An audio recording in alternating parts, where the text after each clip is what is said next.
Hi, my name's Bo Burdett for Team To Shake a Bear.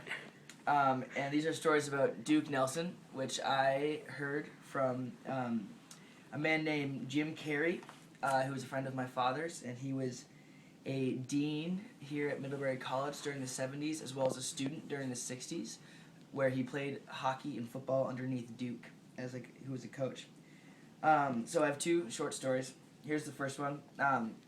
So apparently Duke Nelson had a speech defect, or not a defect, but like a tick, where he said "but" in front of every sentence or every portion of a sentence. So he'd be like, "But how are you doing? But like, where are you going? But how are you doing?" And he said "but" from everything. And so he had a son, and his son was named Harry Nelson.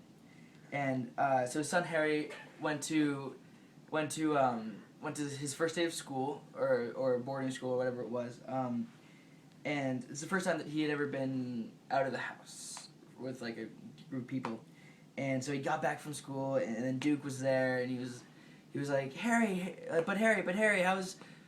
was school? But how was it? And then he says, I don't know how it was, but I found out one thing. My name's not But Harry. It's just Harry.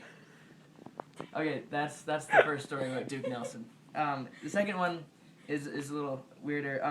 So the guy I know named Tim Carey, he was playing hockey with Middlebury at this point with Duke as a coach, and they just came back from a game against RPI, and after the game they were driving, but the bus broke down, and then Duke as the coach got out and went down to the nearest gas station, and then he comes back about like 20 minutes later, and he's bleeding profusely from his like forehead, like this gash on his forehead.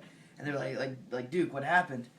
And apparently Duke's friend at that point in time was redoing his bathroom, and Duke had gone to this gas station bathroom and had liked the looks of it. He liked the way it was set up. He liked this bathroom, and so he was like, I'm gonna help my friend out, and I'm gonna pace the bathroom to see how large it is, to see if he could do this with his space.